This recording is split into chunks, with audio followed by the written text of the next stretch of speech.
Sir, good afternoon. Good afternoon.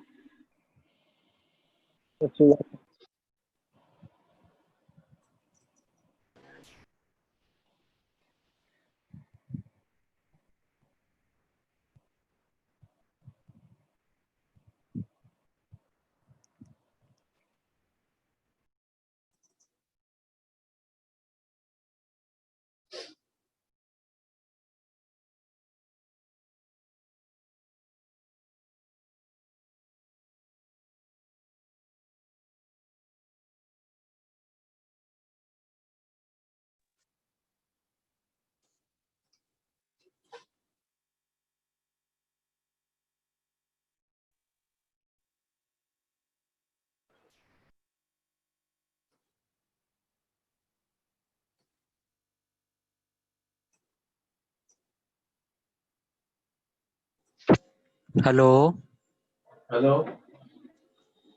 Hello जी। हाँ जी, क्या हुआ? सर आपकी आवाज बड़ी कम आ रही है। अब आ नहीं रही? नो सर, बहुत ज्यादा कम है। सर आ रही है क्लियर। क्लियर है सर। तो अपना इंटरनेट कनेक्शन चेक कर। अच्छा, हमने अब आ गई। 10th एक्सरसाइज कर ली तुमने पूरी? हैं? तो बोलता ही नहीं। पढ़ी है सर, दो दो सम पढ़ी हैं। की क्यों नहीं अभी तक?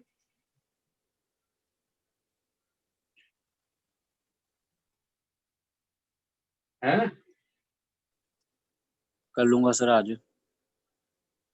तो करो ना। ठीक है। पक्का। हाँ जी। हाँ, उसके बाद अभी हमारा इसमें जो रह गया है 10th एक्सरसाइज तो काफी मैंने करा ली थी आपको। 9th एक्सरसाइज पढ़ी है और हमारा 11th एक्सरसाइज फेयर वाला पड़ा है ना। तो 9th एक्सरसाइज पहले एक दो इसमें क्वेश्चन सेम ही है, थोड़ा सा आपने लॉजिक ही समझना है। तो ये लिख लो, equation of bisector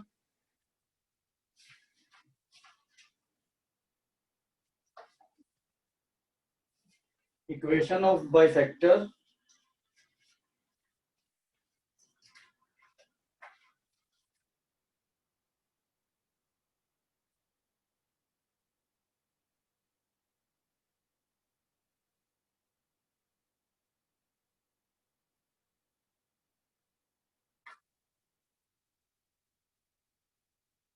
equation of plane कर लो,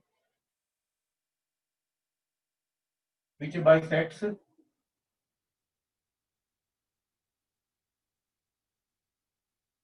angle between two given planes.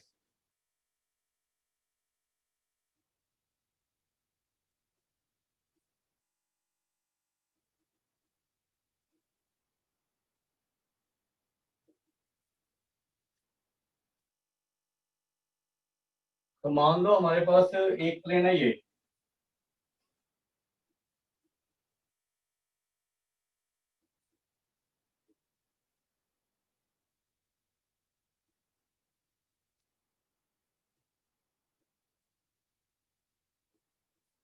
तो जो इक्वेशन ऑफ बाइसेक्टर होएगी ना,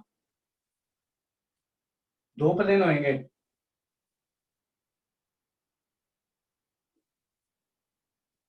वो ये होगी a1x plus b1y plus c1z plus d1 upon root a1 square plus b1 square plus c1 square equal to plus minus a2x plus b2y plus c2z plus d2 upon root a2 square plus b2 square plus c2 square. तो ये एक plus sign लेके एक minus sign लेके दो plane आएंगे, वो आपकी बाइसेक्टर की इक्वेशन होगी।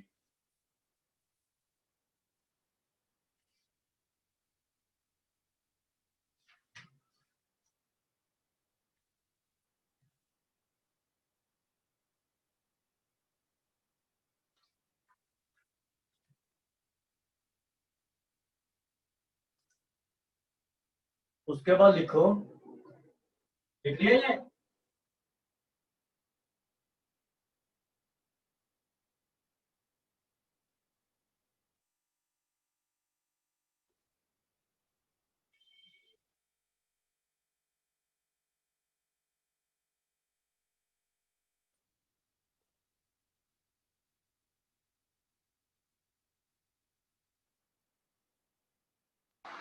लिख लिया सर। उसके बाद लिखो प्लेन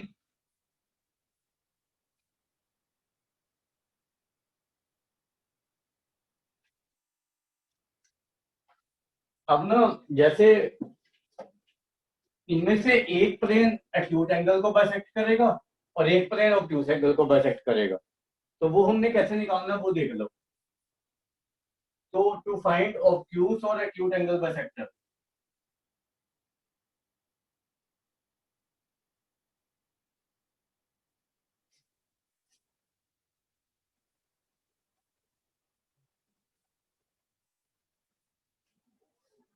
तो आपने क्या करना है, take any one of the one given plane,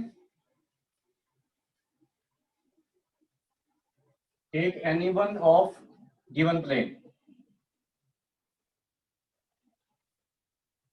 and take any one of bisector.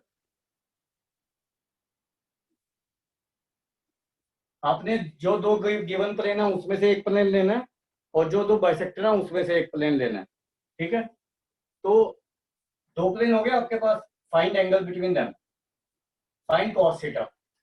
जो मैंने आपको एंगल बिटवीन टू प्लेन का फॉर्मूला बताया था, a1 a2 plus b1 b2 plus c1 c2 upon under root of जो भी था, उससे कॉस थीटा निकल गया, ठीक है। कॉस थीटा से आपने फाइंड टैन थीटा, क्योंकि एक ट्रिग्नोमेट्रिक रेशियो है तो दूसरी तो निकल ही जाएगी ना, टैन थीटा निकाल लो। तो इफ टैन थीटा का मॉड लेस देन 1 है तब तो ये एक्यूट एंगल बाइसेक्टर जो हमने यहाँ पे लिया है।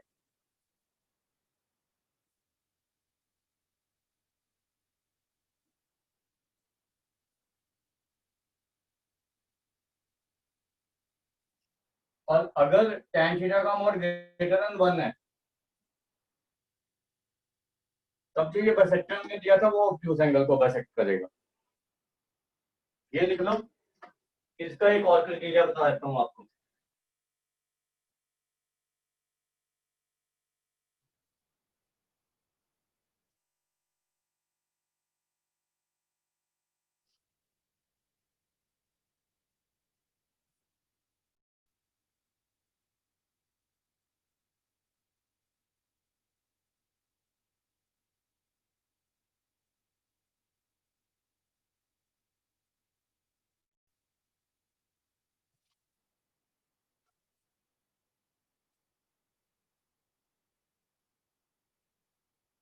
उसके बाद लिखो अनदर मेथड, इसी का अनदर मेथड बता रहा हूँ आपको।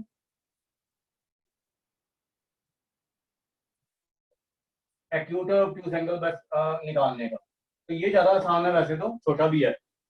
आपने क्या करना है, ये जो दो प्लेन की इक्वेशन है ना उसमें d1 d2 को पहले पॉजिटिव बनाना है, अगर नेगेटिव है तो नेगेटिव से मल्टीप्लाई कर दो। फिर आपने ये निकालना है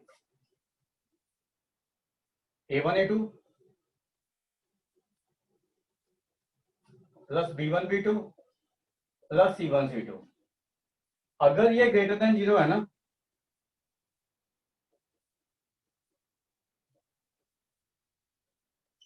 तो जो हमारी ये d1 considering d1 d2 as positive, then positive sign in this equation, इसमें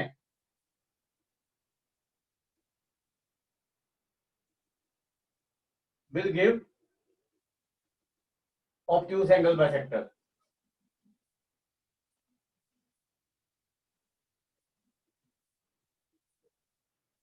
and negative will give acute angle bisector। और अगर ये लेस देन 0 होगा तो उल्टा हो जाएगा, ठीक है। Yes sir. यस इसको लिख लो, फिर मैं इसके ऊपर एक क्वेश्चन कराऊंगा, मैं ज्यादा नहीं कराऊंगा, फिर फेयर शुरू करेंगे।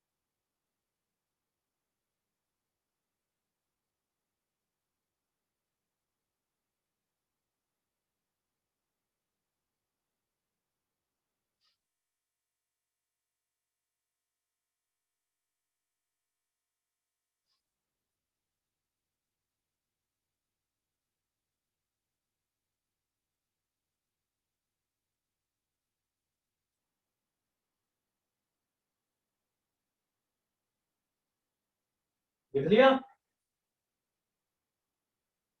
Yes sir. Yes sir. आपको ये देखो, इसमें इसमें एक क्वेश्चन मैं आपको बता रहा हूँ। एक मिनट।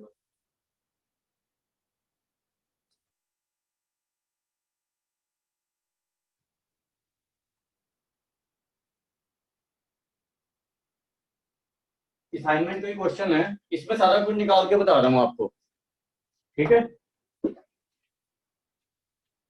बस एक ही क्वेश्चन करेंगे, इसका ज्यादा नहीं करेंगे।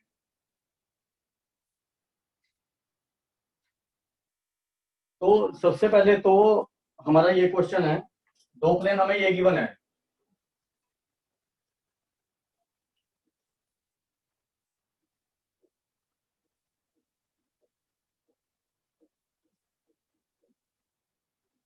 ये +3 है और दूसरा प्लेन है हमारा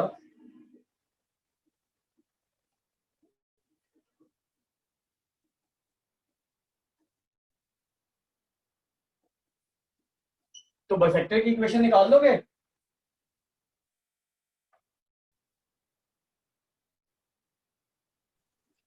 चलो मैं निकालता हूँ इक्वेशन ऑफ बाइसेक्टर्स।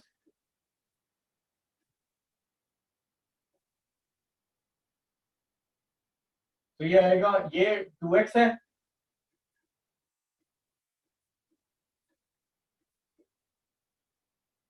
अपॉन 3 आ रहा है ना, ये a² + b² + c²। और ये कितना आ रहा है, 3x - 2y + 6z + 8/7। ये समझ आया?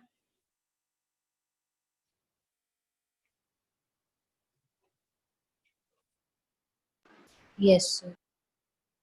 तो ये हमारे दो बाइसेक्टर आ जाएंगे। अब देखो, बाइसेक्टर तो आप निकाल ही लोगे, एक प्लस साइन लेके एक माइनस साइन लेके, वो तो वैसे भी निकालना ही है हमने। तो जो हमारा वो पहले वाला क्राइटेरिया था, दूसरे वाला क्राइटेरिया था जो, उसमें हमने क्या किया था, d1 d2 पॉजिटिव बनाने थे। तो d1 d2 तो ऑलरेडी पॉजिटिव है इसमें।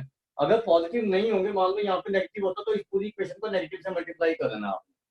अब आपने a1 a2 ये चेक करना है, a1 a2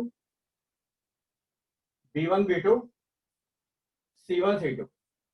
तो ये कितना आ रहा है, 2 × 3 6 +2 पॉजिटिव आ रहा है ना ये भी।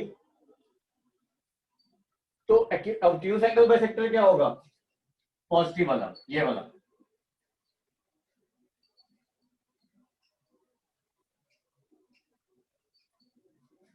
Seven into 2x - y + 2z + 3 equal to 3 into 3x - 2y + 6z + 8।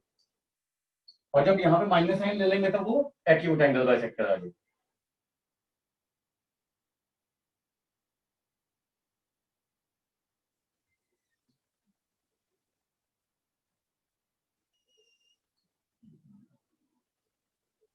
अगर ये लेस देन 0 होता तो उल्टा हो जाता है, ठीक है? तो ये हमारा सेकंड मेथड है, राइट? सर अगर लेस देन 0 होता फिर क्या होता? अगर ये लेस देन 0 होता हाँ जी सर। तब ये हमारा एक्यूट एंगल बाइसेक्टर हो जाता, उल्टा हो जाता मतलब, ठीक है? ये एक्यूट होगा, ये हो जाएगा फिर। आगे बात समझ? Yes sir. हाँ। और अब हम वो दूसरा क्राइटेरिया अपनाएंगे, इसे निकाल लो एक बार, इक्वेशन निकाल के देख लो क्या आ रही है। मुझे बता दो एक बार इक्वेशन क्या आ रही है, फिर वो दूसरा tan थीटा वाला मेथड अपनाएंगे।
सर ऑब्ट्यूज की बन रही है 5x minus y minus 4z minus 3 equals to 0।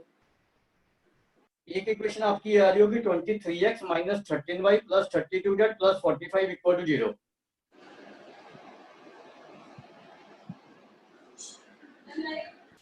Sir obtuse की आ रही है 5x minus y minus 4z minus 3।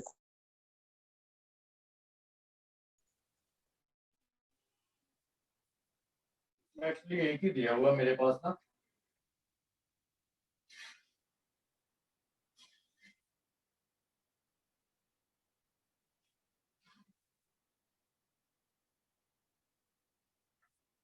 एक मिनट, एक तो ये आ रही है, देखो एक्यूट की, देखो ये आ रही होगी फिर। हाँ एक्यूट की आएगी 23x minus 13y plus 32z plus 45 equal. एक तो ये आ रही है। दूसरी आपकी आएगी 14 5x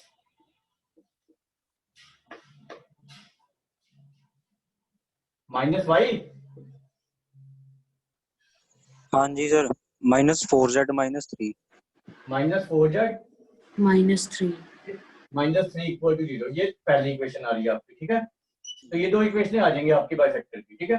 अब ये नोट कर लेना कि कौन सा एक्यूट है कौन सा ऑब्ट्यूज है, ताकि दूसरे मेथड से भी आपको पता लग जाए, ठीक है। ठीक है sir.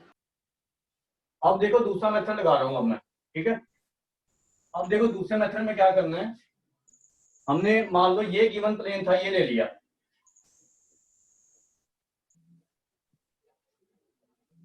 Take any one of the bisector plane and any one of bisector, ये ले लो।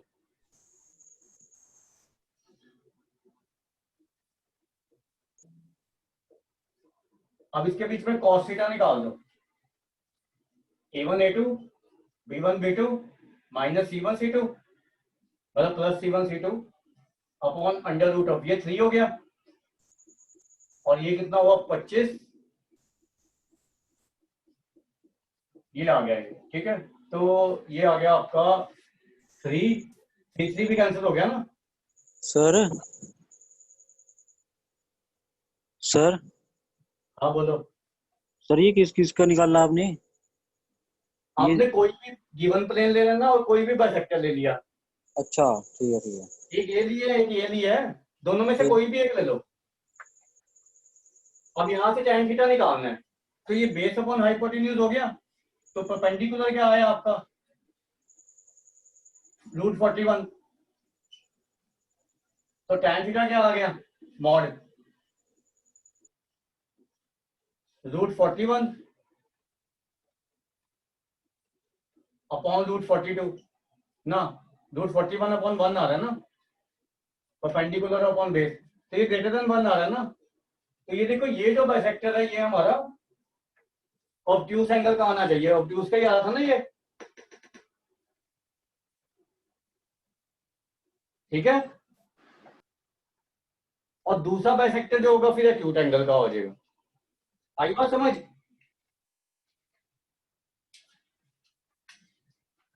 कोई नहीं बोलता। हाँ जी सर ठीक है।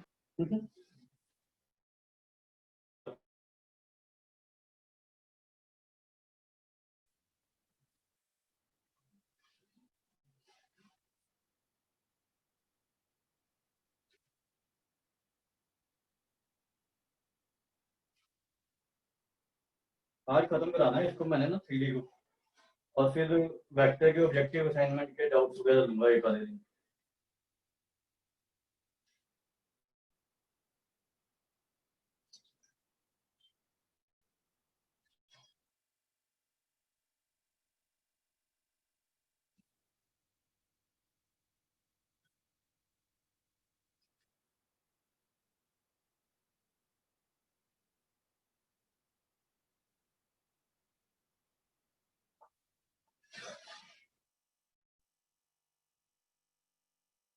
हो गया।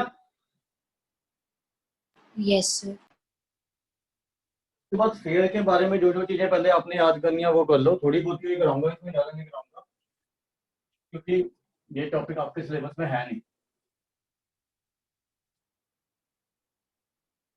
कुछ क्वेश्चन डिस्कस करा दूंगा,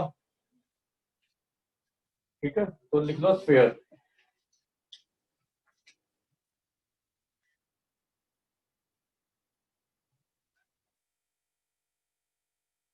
देखो it is locus of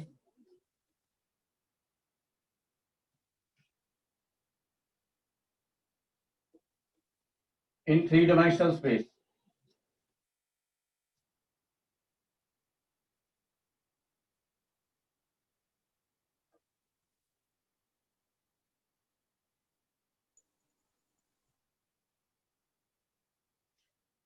Which moves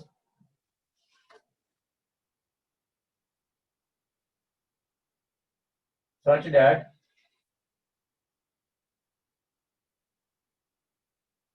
its distance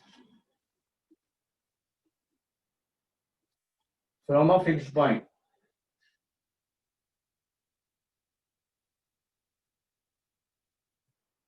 is always same.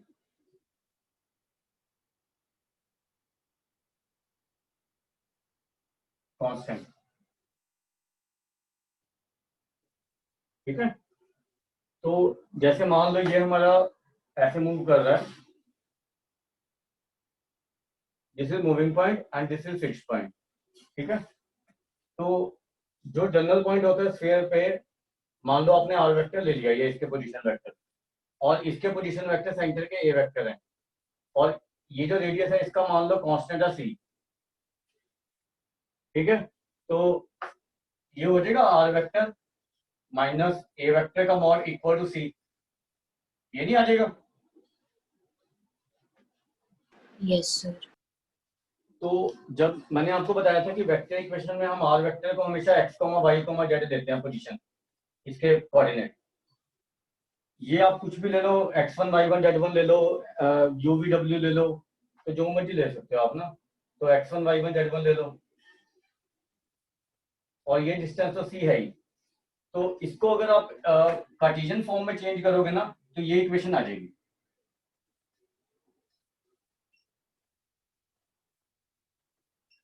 मतलब आप इसके क्वेश्चन बिल्कुल सर्कल जैसे होते हैं, बस थोड़ी बहुत ही चीजें आपने सीख दी। तो ये इक्वेशन कार्टेशियन इक्वेशन है, ये वेक्टर इक्वेशन है। x1 y1 z1 इसमें सेंटर है और c रेडियस है।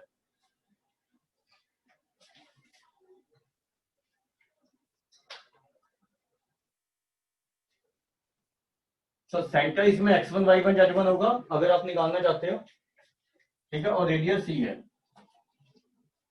ये स्टैंडर्ड इक्वेशन है स्फीयर की ना, it is called standard equation.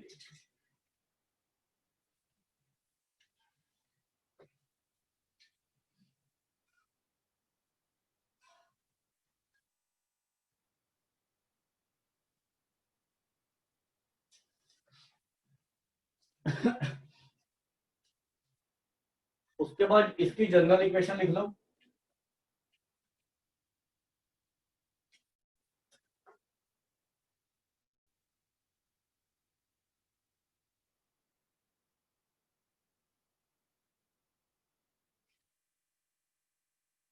General equation वही सर्कल वाली होती है, x square plus y square, इसमें बस एक और कोऑर्डिनेट आ जाएगा।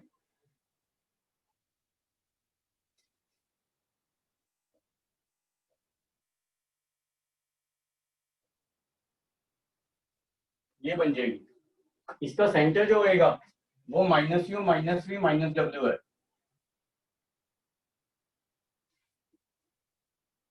और रेडियस है root u square plus v square plus डब्ल्यू square minus D.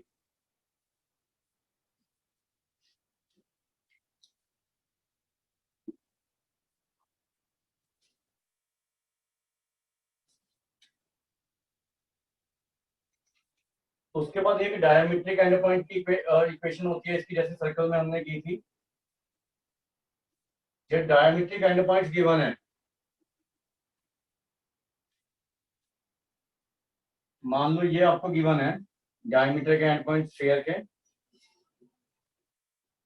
x1 y1 z1 x2 y2 z2। तो ये इक्वेशन क्या हो जाएगी आपकी x माइनस x1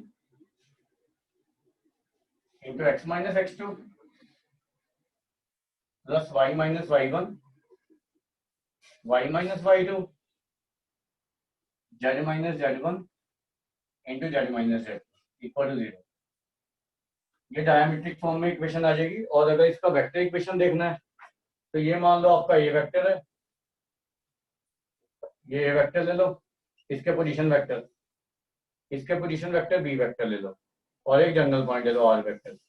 तो ये इक्वेशन जो बन रही है ना, ये बन रही है r vector minus a vector dot r vector minus b vector equal to 0।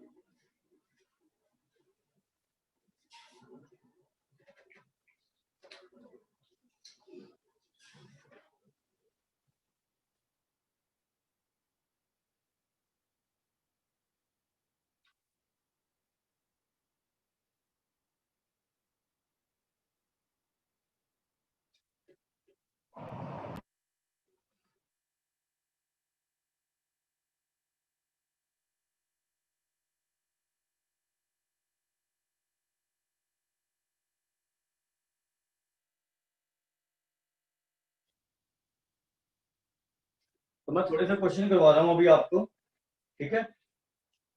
जो मुझे लग रहा है कि आप जैसे सर्कल में वैसे ही कर सकते हो, बट थोड़े से क्वेश्चन मैं करवा रहा हूँ और एक दो कंसेप्ट हो रहा है वो बता दूंगा।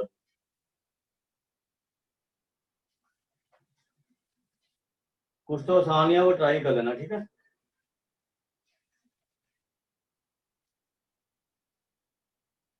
8th क्वेश्चन पे आ जाओ स्फीयर के ना।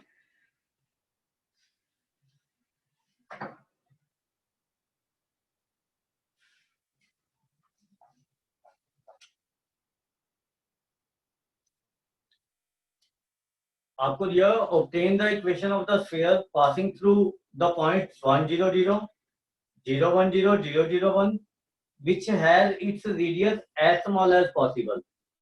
तो ये देखो कैसे करेंगे।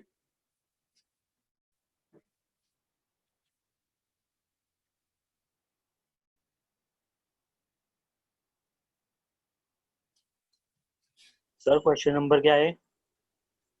एक हमें एक स्फीयर का इक्वेशन निकालना है जो 1 0 0 0 1 0 और 0 0 1 से पास कर रहा है और उसकी रेडियस जितनी छोटी कर सकते हैं उतनी है। तो हम जनरल इक्वेशन ले लेते हैं मान लो स्फीयर का।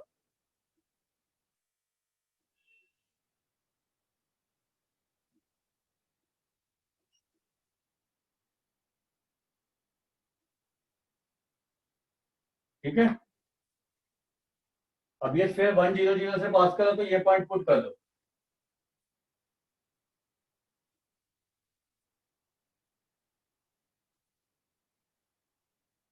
तो ये 1 हो गया, ये 0 0 2u plus d equal to 0।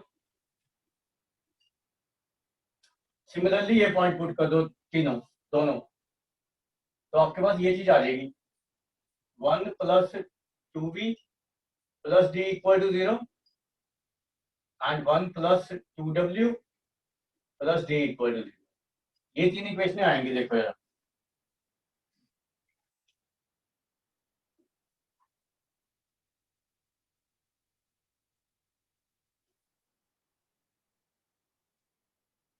अब यहां से u v w का वैल्यू निकाल लो।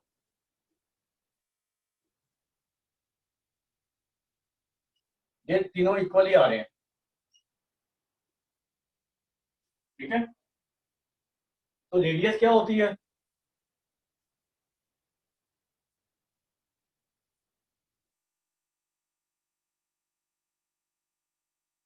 ये होती है रेडियस,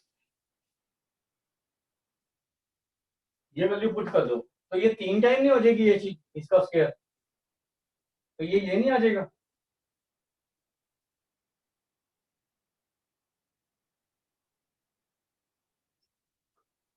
रेडियस ये समझ आ जाए इतना। Yes, sir. Yes sir. अब आपको क्या करना है कि इस चीज को मिनिमाइज करना है, ठीक है। तो एक तो आप ऐसे कर सकते हो कि क्वाड्रेटिक को जब भी मिनिमम या मैक्सिमम वैल्यू निकालना तो उसका स्क्वायर कंप्लीट कर सकते हो, ठीक है। तो इसको मिनिमम और मैक्सिमम, क्योंकि अभी आपको डेरिवेटिव करवाया नहीं है मैंने मैक्सिमम मिनिमम के लिए, तो हम स्क्वायर कंप्लीशन से कर लेंगे इसको। इसको थोड़ा सा आगे सॉल्व कर लो। इसका एलसीएम 4 आ जाएगा, तो ये कितना हो जाएगा 3 into 1 plus D square plus 2d minus 4d।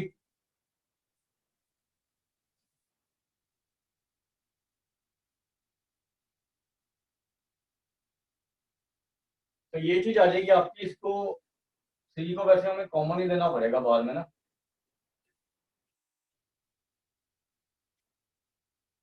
यहाँ से 3 भी कॉमन ले लो और 4 भी कॉमन ले लो, तो √3/2 कॉमन आ जाएगा बाहर, और अंदर में क्या बचेगा D square plus 2d plus 1 minus 4/3d। क्योंकि यहाँ से 4 कॉमन लिया ना, यहाँ से 3 कॉमन लिया, तो ये 3 से डिवाइड हो जाएगा। अब ये डी वाली टर्म इकट्ठी कर लो, तो ये कितना आ रहा है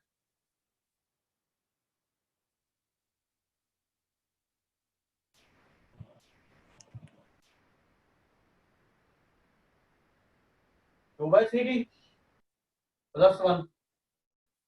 अब इसका स्क्वायर कंप्लीट करो, तो इसको हाफ कर दिया 1/3, 1/9 ऐड और सब्ट्रैक्ट कर दो, तो ये कितना आ जाएगा आपका √3/2 इंटू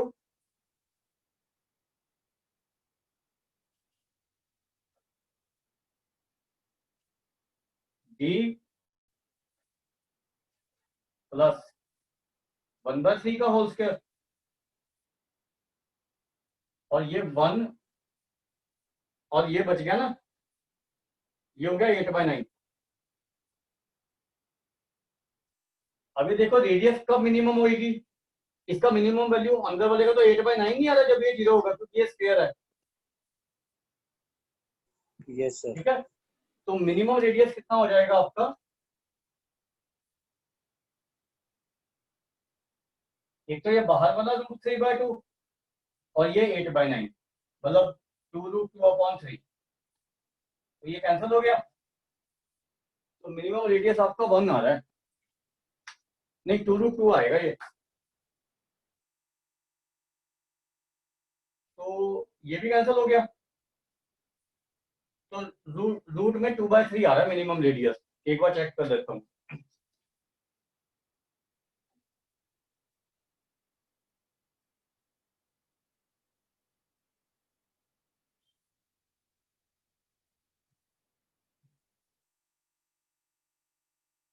हाँ, और एक चीज आपने एक ध्यान रखना कि किस पे मिनिमम होएगा, D-1/3 पे, ठीक है।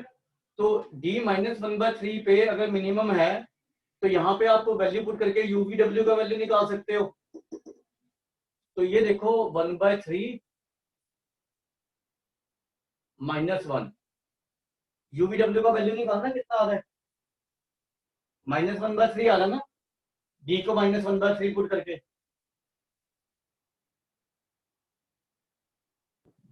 सर ये आपने साइड में रूट के बाद क्या किया, ये नहीं समझ में आया। कौन सा रूट के बाद, ये 8/9 कैसे आया? ये 1 मिनिमम और 1 - 9। सर वो तो समझ आ गया, इसके बाद क्या किया आगे? तो ये मिनिमम कब होगा जी, जब D-1/3 होगा,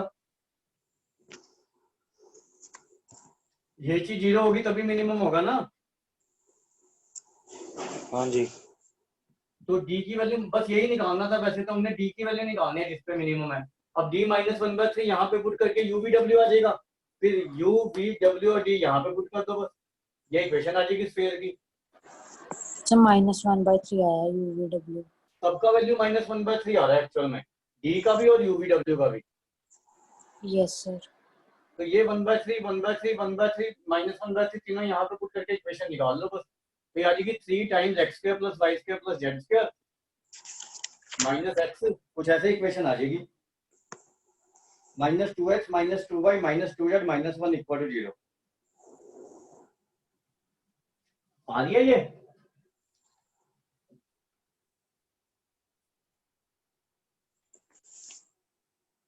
Yes, sir. बाकियों की आ गई? सर 1 मिनट लिख रहा हूँ सर, आ जाएगी।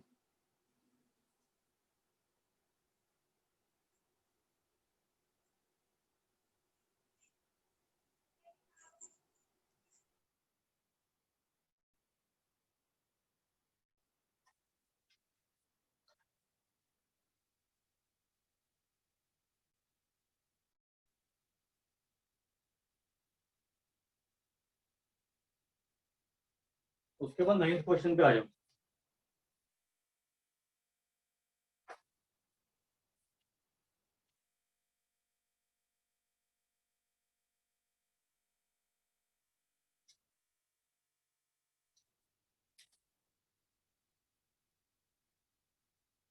आपको एक प्लेन दिया हुआ है,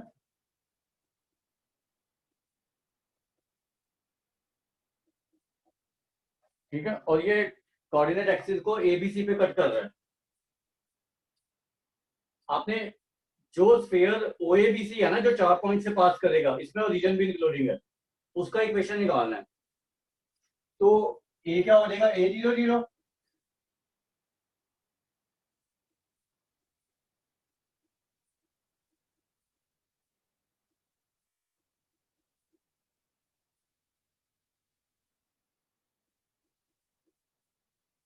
इन 4 पॉइंट से पास करता हुआ स्फीयर निकालना है आपने। तो ये स्फीयर ले लेते हैं, और ये इक्वेशन याद भी कर लेना, काफी जगह यूज होती है ये।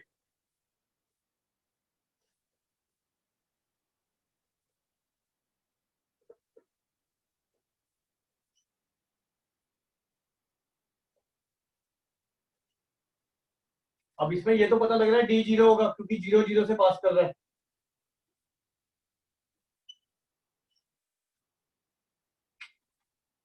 फिर ये पॉइंट करो A00 पुट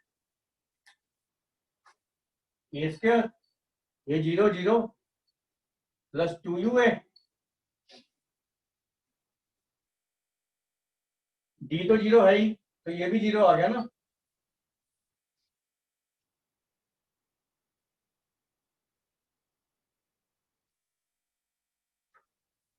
तो A तो 0 हो नहीं सकता, क्योंकि अगर 0 0 हो गए तो ये दोनों पॉइंट सेम हो जाएंगे, वो पॉसिबल नहीं है।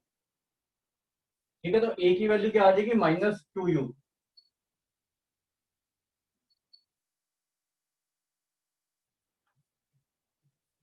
मतलब U की वैल्यू क्या आ गई, -A/2। Similarly you can find V and W। V आएगा आपका -B/2, ये निकाल के देख लो, ये पुट करके, और W आएगा आपका -C/2। D0 है।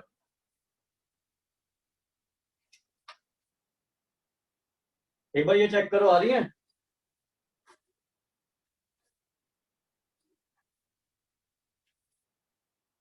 Yes, sir.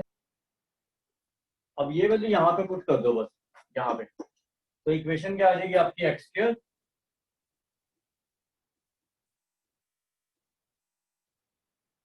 ये इक्वेशन याद कर लेना, जो प्लेन से मतलब इस प्लेन के इंटरसेप्ट से पास करेगा, ये इक्वेशन आ जाएगी स्फीयर की।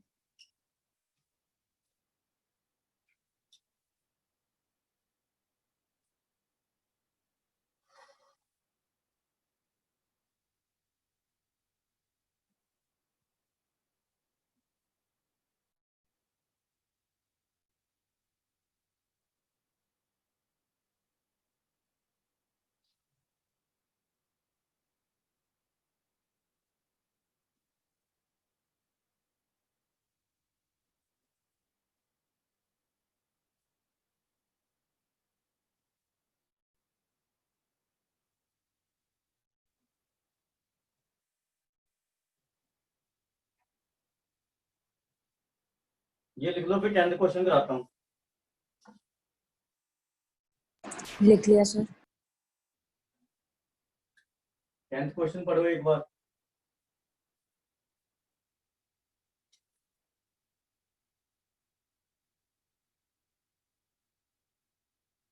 अब आपको ये तो पता ही लग रहा है, स्फीयर का इक्वेशन तो यही आएगा।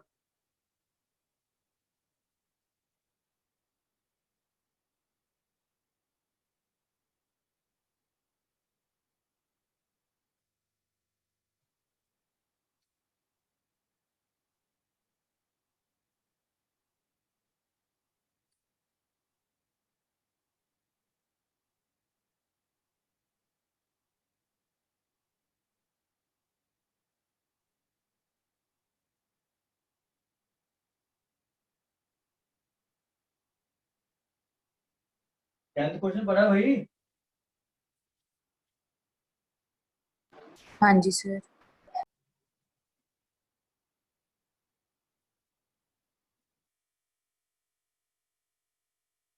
उसको देखो कैसे करना है।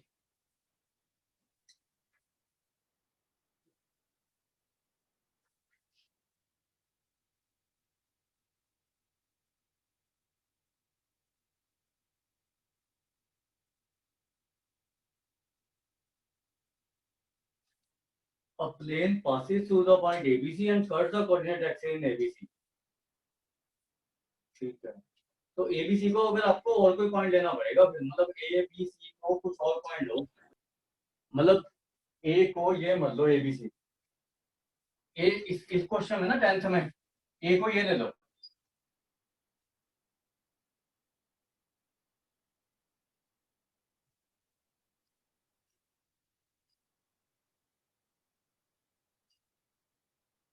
ठीक है, तो प्लेन का इक्वेशन भी आ जाएगा और स्फीयर का भी आ जाएगा ना, ये वाली इक्वेशन आएगी, बस एबीसी की जगह एलएमएन आ जाएगा यहाँ पर। तो इक्वेशन ऑफ स्फीयर क्या आ रहा है?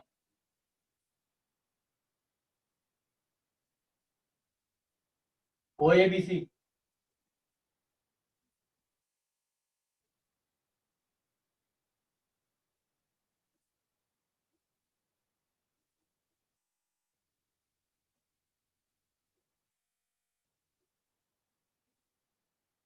ये समझ आ गई? सर ये जो पॉइंट्स है ये आपने खुद लिए हैं LMN? ये अपने से लेने पड़ेंगे मुझे, क्योंकि वो एबीसी तो प्लेन पास कर रहा है ना उससे, तो ये कुछ भी ले सकते हैं हम? कुछ भी ले लो, वो तो अपनी मर्जी है, एबीसी ना लो बस। अब इक्वेशन ऑफ प्लेन क्या होगा?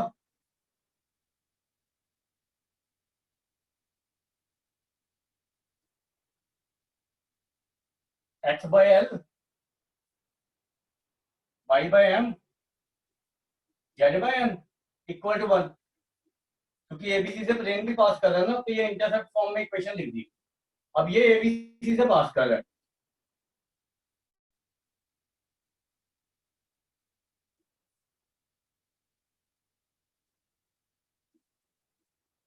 तो a by l equal to b plus b by m plus c by n 1 हो गया।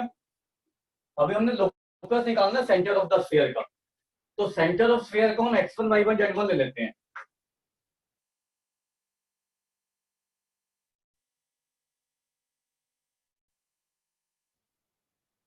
ये स्फीयर का सेंटर है, और यहां से भी सेंटर निकाल सकते हो आप, L/2 M/2 N/2।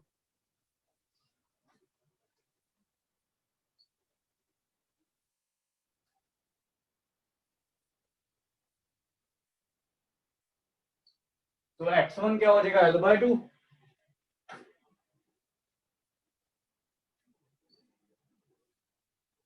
y1 M/2 and z1 N/2। यहां से एलएमएन का वैल्यू निकाल के यहाँ पे पुट कर दो, तो ये क्या आ जाएगा a सर अपॉन ये 2x1 कैसे आया?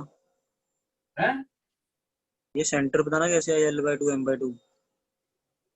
यहाँ से u का वैल्यू निकालना, 2u पुट करके माइनस L/2 नहीं आएगा u।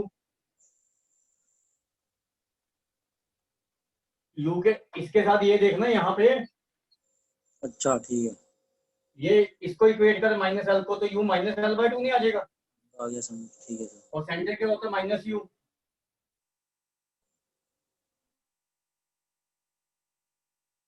ये आ गया। अब ये 2 कॉमन लेके इधर ले जाओ, और x1 y1 z1 को x y z पुट कर दो, तो लोकस नहीं आ जाएगा सेंटर का।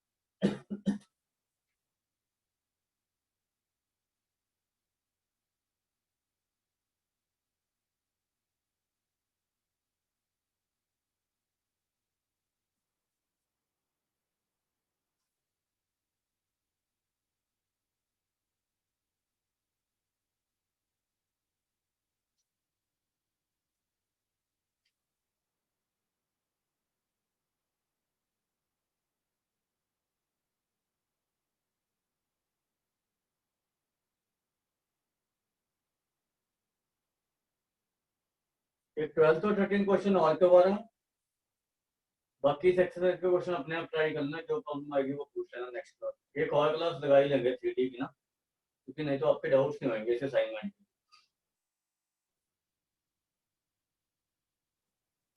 सर ये क्वेश्चन एक बार रिपीट कर दो। आप ये देखो कि हमें दिया हुआ था कि प्लेन जो है एबीसी से कट कर रहा है, एबीसी पे cut the coordinate axis and ABC है ना प्लेन। Yes sir. तो मैंने एबीसी को ये ले लिया, L0 0 0 M 0 0 0 है, ठीक है। और जो स्फीयर है, जो ओ A B C O origin ले लेना है, उसका इक्वेशन तो यही होगा ना जो मैंने पिछली बार निकाला है पिछले क्वेश्चन में। हाँ जी सर। एल की जगह ए आ गया, मतलब ए की जगह एल आ गया, बी की जगह एम और सी की जगह एन आ गया। तभी मैंने कहा था कि वो इक्वेशन याद कर लेना, ओ ए बी सी वाली ना। ठीक है sir. X square plus y square plus z square minus a x minus b y minus c z equal to 0 होती है ना वो। Yes sir. तो उसमें ए की जगह एल आ गया, बी की जगह एम और सी की जगह एन, तो एक ही स्फीयर की इक्वेशन आ गई हमारे पास। अब ये प्लेन के भी तो इंटरसेप्ट होंगे ना एल एम एन, क्योंकि प्लेन एबीसी पे कट कर रहा है। Yes sir. तो प्लेन की इक्वेशन ये आ गई, ठीक है sir. X by a y by b z by c equal to 1 से, क्योंकि ए एल है, बी एम है और सी एन है। अब ये प्लेन एबीसी से पास कर रहा है, तो एबीसी इसमें पुट कर दिए। ठीक है सर। अब हमने निकालना locus of centre, l m n तो अपनी तरफ से दिया हुआ है हमने। अब ये जो इक्वेशन थी, हमने सेंटर ले लिया x1 y1 z1, जिसका लोकस निकालना होता है उसको आपको कुछ लेना ही पड़ेगा, और यहाँ से भी सेंटर आ गए यस इस सर। इक्वेशन से। तो दोनों सेंटर को इक्वेट करके हमारा एलएमएन x1 y1 z1 की टर्म में आ गया। Yes sir. वो हमने यहाँ पे पुट कर दिया इस इक्वेशन में। ठीक है सर। और लोकस के लिए x1 y1 z1 को x y z से रिप्लेस करना पड़ेगा आपको। ठीक है सर। ठीक है। Yes sir, thank you. Locus में प्रॉब्लम आती है तो थोड़ा सा इसका शुरू से ही आ रही है, तो इसमें थोड़ा सा प्रॉब्लम आती है बच्चों को ना लोकस में। उसके बाद ये देखो कि 12वां क्वेश्चन देखो,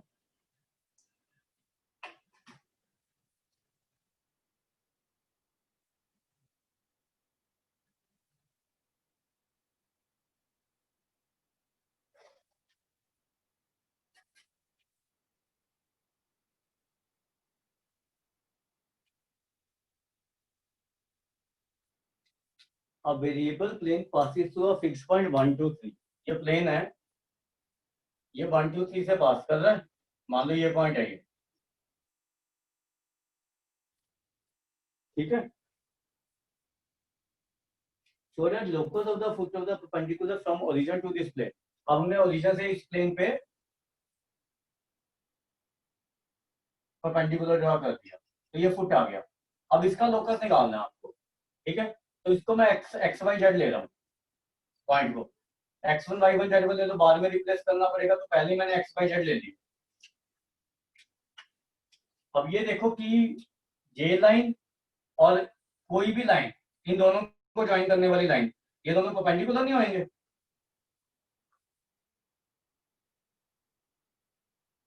होंगे या नहीं? हाँ जी। हाँ जी सर। तो ए बी ले लो, इसको सी ले लो, तो direction ratio of a b क्या हुई,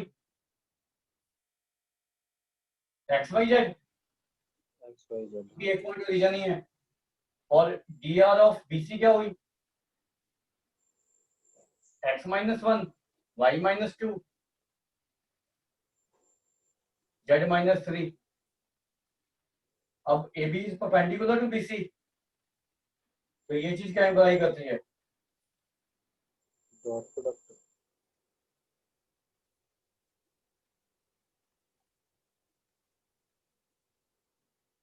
तो ये लोकस आ जाएगा इसका एक्स वाई जेड का, विच इज अ स्फीयर।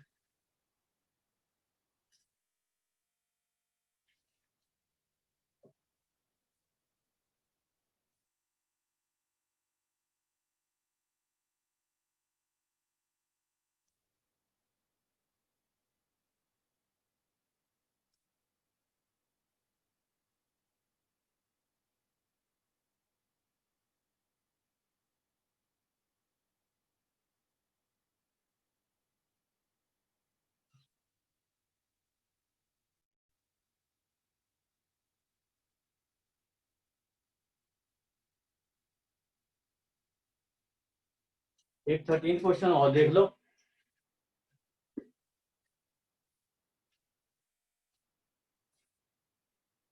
एक और क्लास लगाएंगे 3D की ना अभी तक। सर 13। 13 ही है इससे अगला। हाँ 13 13वां। ये भी लोकस का ही है ना। A sphere passes through the origin and meet the axis in ABC। ये कह रहा है कि एक स्फीयर रीजन से पास कर रहा है और एक्सिस को मीट कर रहा है ए पे, बी पे एंड सी पे। तो स्फीयर का इक्वेशन तो वही नहीं होएगा ये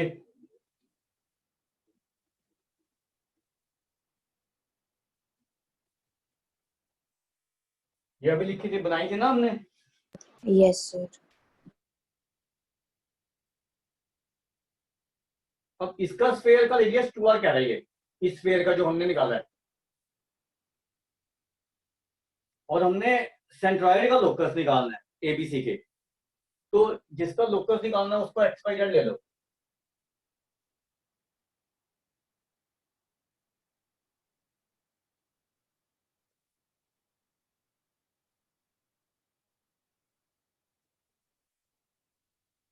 अब ये तो पता ही लग रहा है x1 a/3 होगा,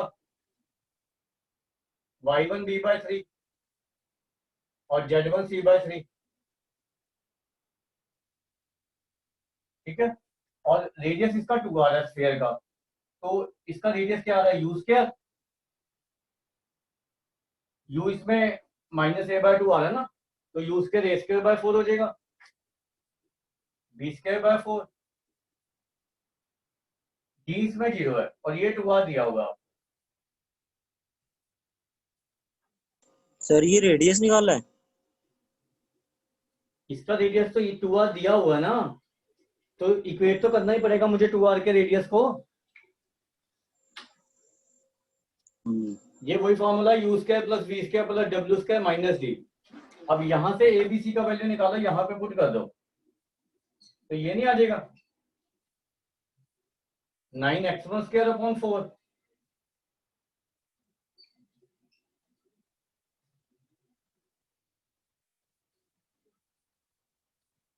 अब स्केलिंग बोथ साइड करो इसके।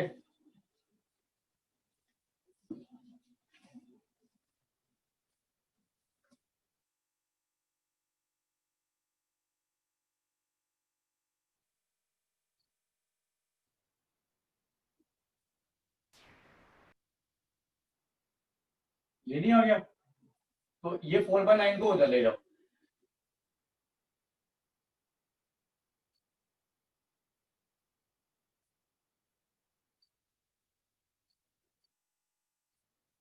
तो लोकस क्या हुआ x1 y1 z1 का।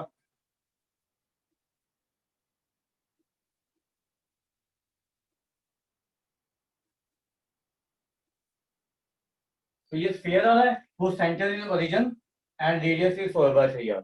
यही प्रूव करना था हमें।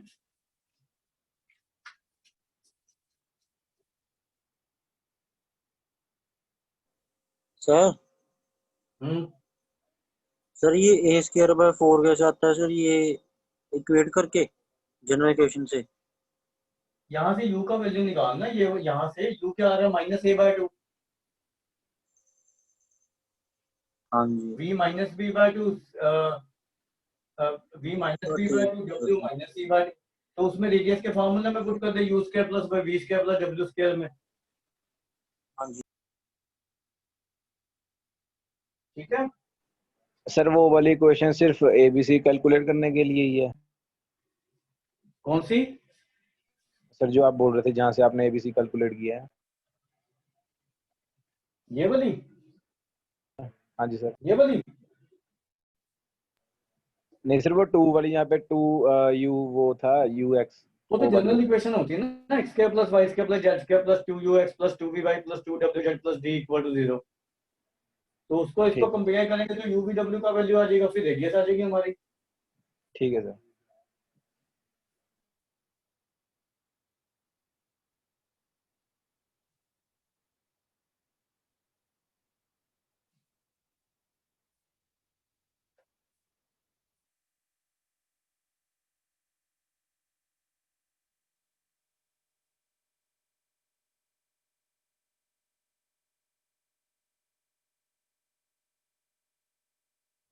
हो गया ये? Yes sir.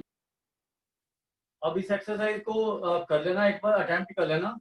जो प्रॉब्लम आएगी नेक्स्ट क्लास में करा दूंगा, और थोड़ी सी और चीजें करानी है वो नेक्स्ट क्लास में करा दूंगा। नेक्स्ट क्लास लास्ट क्लास होगी आपकी थ्योरी की, ठीक है? Okay sir, okay. हाँ, नेक्स्ट क्लास में फिर इसको खत्म करते हैं 3D को, और फिर फर्स्ट बुक को रिलेशन फंक्शन वगैरह शुरू करेंगे। सर इसके बाद कैलकुलस नहीं कराना आपने?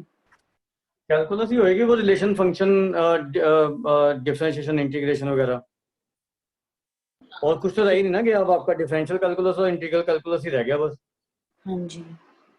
ठीक है, तो differential calculus starts from relation function, फिर आपका inverse trigonometric function, then limits, continuity, differentiability, differentiation, application of derivative. ठीक है, ठीक है सर। तो पहले ये टॉपिक करेंगे, ठीक है?